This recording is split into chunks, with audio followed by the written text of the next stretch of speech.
Assalamualaikum warahmatullahi wabarakatuh. Salam sejahtera untuk kita semua. Salam olahraga. Baik, Ananda semua, kembali lagi kita berjumpa dalam acara pembelajaran daring ini. Ya, materi daring kita pada hari ini adalah tentang pertolongan pertama pada kecelakaan kelas 9 SMP MTS Sederajat. Baik, kita langsung saja kita mulai pembelajaran kita. Kompetensi dasar 3.7 memahami tindakan P3K pada kejadian darurat baik pada diri sendiri maupun orang lain.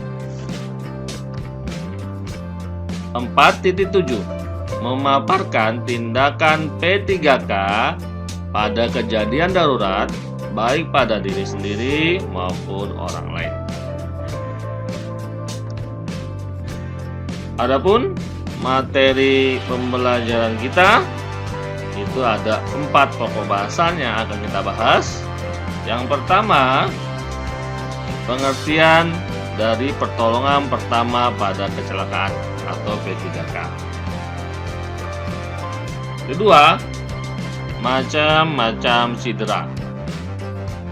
Ketiga, macam-macam alat P3K. Dan yang terakhir, keempat, tindakan P3K dalam keadaan darurat. Baik, langsung saja kita masuk ke pokok bahasan yang pertama tentang pengertian pertolongan pertama pada kecelakaan. Apa itu P3K? P3K adalah upaya memberikan pertolongan dan perawatan sementara secara cepat dan tepat terhadap korban kecelakaan atau penyakit mendadak sebelum korban dibawa ke rumah sakit atau puskesmas untuk mendapatkan pertolongan lebih lanjut dari dokter dan para medis.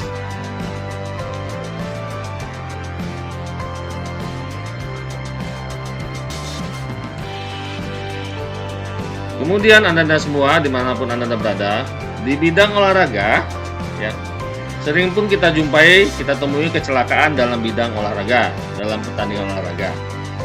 Kecelakaan yang terjadi ya di dalam bidang olahraga itu biasanya dinamakan cedera. Atau cedera olahraga itu disebut juga sport injuries. Apa itu? Adalah segala macam cedera yang timbul baik pada waktu latihan maupun pada waktu berolahraga atau pertandingan ataupun sesudah pertandingan. Jadi ketika terjadi kecelakaan dalam pertandingan olahraga itu disebut dengan cedera. Untuk lebih memahami apa itu cedera, baik langsung saja kita bahas pokok bahasan selanjutnya, yaitu tentang macam-macam cedera. Cedera ini Anda semua itu dibagi menjadi 3 macam atau 3 kelompok. Yang pertama itu adalah cedera ringan. Apa itu cedera ringan? Cedera ringan biasanya penderita tidak mengalami keluhan atau rasa sakit yang serius. Ya, akan tetapi dapat mengganggu performanya atau penampilannya pada saat pertandingan. Apa contohnya? Seperti luka, lecet, memar, dan kesleo ringan. Nah, ini disebut cedera ringan. Yang kedua itu adalah cedera sedang. Apa itu cedera sedang? Ya, cedera sedang ini merupakan cedera yang tingkat kerusakan jaringan ototnya lebih berpengaruh pada performa atlet atau penampilan atlet atau penampilan saat pertandingan. Jadi keluhannya apa? Contohnya bisa berupa keluhan nyeri, kemudian bengkak, kemudian berwarna merah, ya berwarna kemerahan ya dalam salah satu bagian tubuhnya, dan juga bisa terasa panas. Ya, contohnya cedera sedang ini bisa melebarnya otot, atau robeknya ligamen ya, ligamen. Itu disebut cedera sedang. Yang ketiga adalah cedera berat. Apa itu cedera berat? Cedera berat ini mengakibatkan kerobekan hampir seluruh bagian otot, kemudian ligamen dan fraktur pada tulang. Ya, robek hampir seluruh bagian otot, ligamen dan fraktur pada tulang.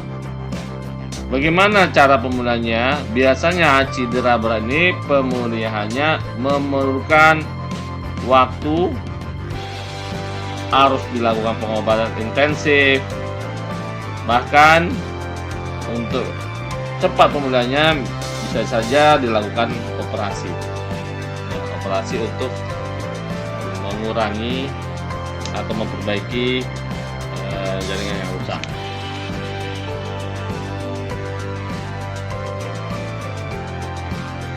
Selanjutnya, berdasarkan bagian tubuh cedera itu dapat dikelompokkan. Jadi bagian tubuh cedera kita ini dapat dikelompokkan.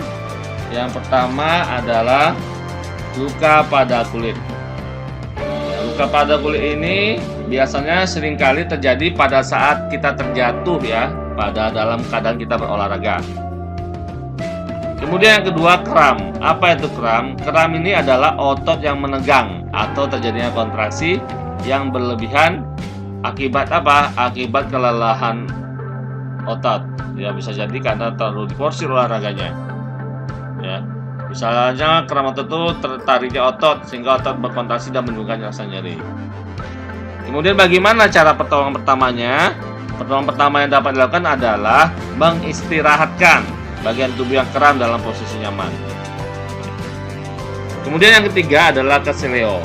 Ya, keseleo ini apa? Itu adalah kejadian berubahnya atau bergesernya otot dan ligamen pada persendian. Kemudian keempat, patah tulang. Jadi ketika terjadi patah tulang bagaimana? Kita cara mengobatinya, cara mengobati pertolongan pertamanya adalah yang pertama kita periksa bagian yang cedera secara seksama.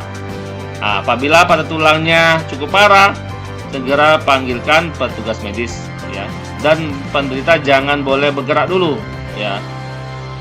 Kemudian yang terakhir adalah luka karena terbakar. Ya, luka karena terbakar ini bisa jadi karena terkena api, ya, minyak, air panas dan sebagainya. Apa itu? Yang pertama adalah kapas. Ya, tentu Anda sudah mengetahui semuanya. Kapas itu digunakan untuk membersihkan luka, ya. Setelah dibasahi dengan air yang bersih atau dengan alkohol, ya. Jadi kapas sangat penting sekali, harus kita miliki juga. Yang kedua, perban atau kasa. Ya, jadi perban atau kasa ini itu untuk membalut luka, ya, agar apa? Agar terhindar dari infeksi. Misalnya infeksi dari lalat, ya, itu harus ditutup lukanya, ya, biar tidak infeksi, biar terhindar dari infeksi. Kemudian yang ketiga, plester. Ya, plester ini adalah perekat, ya, perekat, ya, plester. Kemudian pembalut segitiga atau mitela. Nah, ini dia pembalut segitiga ini biasanya digunakan untuk patah tulang, ya. Misalnya terjadi korban kecelakaan, ada patah tulang, mengalami patah tulang, ya. Atau juga bisa jadi cedera yang membutuhkan balutan, ya. Segitiga itu untuk menghindari kerusakan cedera yang lebih parah lagi. Kemudian gunting, ya, gunting digunakan untuk memotong kasa, plester, perlengkapan luka yang lainnya. Kemudian tandu atau gabar. Nah, tandu digunakan untuk membawa korban yang tidak bisa jalan, membuat tandu secara kreatif. Kemudian bidai, inilah tadi yang bidai yang digunakan untuk menahan tulang, ya, yang patah tadi agar tidak bertambah parah, ya. Jadi bidai ini digunakan itu untuk patah tulang yang digunakan sebelum mendapat pertolongan dari medis. Jadi patah tulang, tangannya patah, dilakukan penggunaan bidai. Kemudian yang terakhir adalah alat pelindung. Ya, jangan lupa selalu menggunakan alat pelindung, ya, seperti sarung tangan dan masker, apalagi pada zaman sekarang ini, ya. Kemudian yang terakhir, tindakan apa yang harus kita lakukan pada saat keadaan darurat? Ini juga harus kita miliki. Ya, ilmu ini harus kita pahami. Ya, agar orang yang kita tolong dalam keadaan selamat dan kita pun juga dalam keadaan selamat. Apa itu? Yang pertama adalah pastikan posisi penolong itu aman. Jadi ketika terjadi kecelakaan, kita jangan langsung menolong saja jalan raya, dilihat juga kiri kanan. Nah, gitu ya. Pastikan posisi kita itu dalam keadaan aman sebelum kita menolong seseorang. Ya, jadi ketika misalnya terjadi kecelakaan jalan raya, kita lihat dulu nih, kita perhatikan dulu penyebab kecelakaannya itu apa. Kemudian kita usahakan ketika kita mau tolong, ya kita dulu lihat juga keselamatan diri kita, ya. Kemudian juga harus kita apa kira-kira yang akan kita tolong. Jadi secepatnya juga kita tolong dan kita lihat posisi kita aman. Misalnya di kecelakaan, kita buka dulu mobil di belakangnya, lalu kita tolong seseorang yang mengalami kecelakaan. Kemudian yang kedua yang sangat penting sekali itu adalah jangan panik. Jadi ketika terjadi kecelakaan, kita ini yang menonton harus tenang, Ananda semua. Kemudian apabila terjadi kecelakaan massal, ini parah kecelakaannya, terjadi kecelakaan tabrakan, beruntun dan sebagainya. Tentu yang menjadi prioritas utama itu adalah yang kita tolong adalah korban yang selamat terlebih dahulu. Misalnya terjadi kecelakaan beruntun di jalan raya, ya, kecelakaan dasar, tabrakan. Kita lihat ketika ada yang kira-kira bisa selamat, kita tolong secepatnya, begitu. Karena orang yang kecelakaan itu tentu yang masih hidup yang kita utamakan dulu, kita tolong dulu, ya, untuk menghindari kematian. Setelah itu yang selamat, baru nanti yang sudah mati, sudah meninggal, baru kita tolong selanjutnya. Ya, jadi ingat ketika kita menolong pun jangan panik juga kita harus tetap tenang. Kemudian yang ketiga, hindarkan korban dari kecelakaan berikutnya. Ya, tentu ketika tadi ya, ketika kecelakaan, kita berhentikan mobil di belakangnya, kita bawa untuk pencegahan kecelakaan ulang, ya, yang dapat memperberat kondisi kondisi korban. Kemudian yang perlu juga kita perhatikan adalah perhatikan pernapasan dan denyut jantung korban. Ya, jadi ketika ada korban tergeletak, kita lihat dulu pernapasannya nih, denyut jantungnya. Jika ternyata jantungnya tidak bergerak, ya secepatnya kita berikan bantuan pernapasan, biar masuk oksigen ke dalam tubuhnya. Kemudian yang terakhir dan juga sangat penting, jangan memindahkan korban secara terburu-buru. Nah, tentu kita harus memperhatikan situasi dan kondisinya. Ya, kemudian kita juga harus memperhatikan jenis dan keparahan cederanya itu seperti apa. Ya. Kemudian apabila korban hendak dibawa ke tandu, ya, terlebih dahulu itu pendarahannya harus diberhentikan. Setelah tulang-tulang yang tadi misalnya tadi patah, itu harus dibidai terlebih dahulu. Kemudian saat kita membawa korban, usahakan agar kepala korban tetap terlindung dan perhatikan jangan sampai saluran pernapasannya tersumbat. Tentu setelah itu kita lakukan semua, selanjutnya adalah segera dibawa ke rumah sakit terdekat untuk mendapatkan perawatan yang intensif oleh dokter yang lebih profesional.